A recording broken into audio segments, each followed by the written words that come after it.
Oh, hello, yeah. Well, good grief, it's Friday. Yes, you know how it is. You post up something about, well, the way that the right wing weaponise free speech, and, people decide to have a real go at you about, well, your free speech. Yeah, a whole bunch of Americans that must have cropped up on their algorithm. I guess it's an irony-free zone, one might say, but no doubt that would be the wrong thing to say as well. Anyway, the joyful news today, just rejoice in that, as I always like to quote Margaret Thatcher, is, well, Mike Graham, yes, he of, well, no longer of Talk TV, but now of fiercely independent, going his own way because he's been fired, let's face it, yes.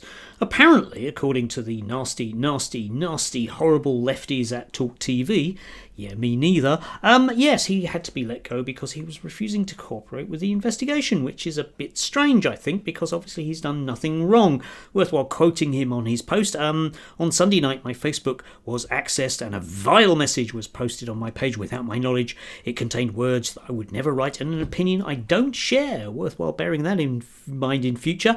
As soon as I found out, I immediately deleted the post and have taken steps to ensure my cybersecurity. Yes, and, I'm sure he's definitely telling the truth about that, because one of the things you can definitely say about Mike is there's no way that he would post up stuff that would be considered in any way, shape or form racist, just like all the other right-wingers that he knows. None of them are racist whatsoever. There's no such thing as racism in the UK, and this is against white people, in which case there's loads of it, yes, indeed. But, it does lead to certain problems, I think, because, you see, the problem I have with that is, I think that if we were to dip our toe in the about to arrive Mike Graham Independent Republic, Iron Mike, or whatever the hell else it's going to be called on YouTube, I think I'd find it quite hard to distinguish between what he'd posted up as his naughty stuff and the stuff that he's actually going to say on his new fiercely independent channel. Minus the swearing. I think, was the issue the swearing, according to Mike? Was that the vileness of it? It's a bit hard to say, but he did state that it was opinions he didn't share. But, from my limited experience of watching Mike, it does appear to be, and he does seem to make a habit on being very, very, very, very pally with a whole bunch of people that do seem to, not really particularly be wildly keen on the modern multicultural nature of Great Britain. And certainly lots of the people that were jumping up and down and saying about how, awful and great it is that he's going to be independent now, are also people in a very similar boat. We did have, for example, the inevitability of Dan Wootton, a man who, is never has vile opinions about anything whatsoever at all, ever. We all know that, and certainly isn't a racist in any way, shape or form, and certainly doesn't, give out opinions that one might be considered so. No, none of them do.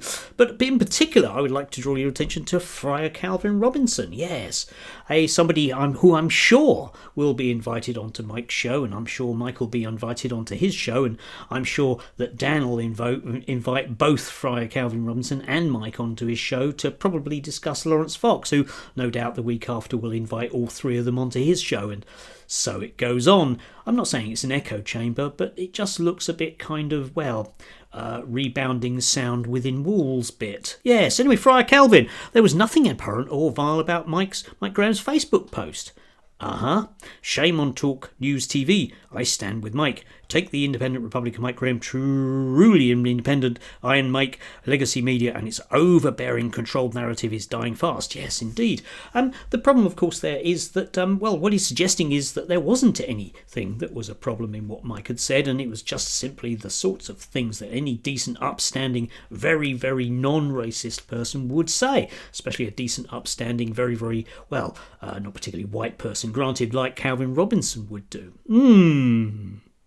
But either Mike's lying, or Calvin is lying, or, I don't know, somebody's lying, aren't they? I mean, if Calvin thinks that it's fine, what he's doing is basically, I don't know, is he going to have a chat with Mike about that? Because, of course, being the good Christian that he is, he wouldn't want to have anyone lying, because that's one of the commandments. It's number 9, yes, indeed, are the commandments, and we can't have that, and I'm sure Friar Calvin would know that. Anyway, it'll be intriguing to see exactly what happens to the delightful, delicious, and lovely Mr. Archibald, as he should be known, I think, Graham in future.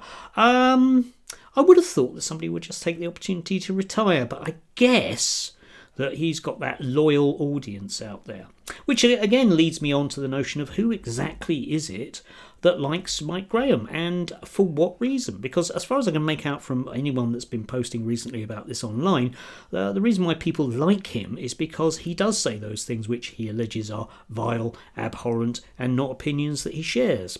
Strange, isn't it? We live in a very strange world where people seem to be saying one thing and not necessarily desperately meaning it. But perhaps on a generic level, one has to ask, well, if you're too out there for a Rupert Lowe, what a Freudian slip that was, for a Rupert Murdoch station, then maybe you should sort of ask yourself some questions about quite how mainstream your opinions are. Anyway, do have a lovely weekend. Start off if you can do, and stay warm, stay dry. It's gonna, rain, isn't it? Boo and a hiss.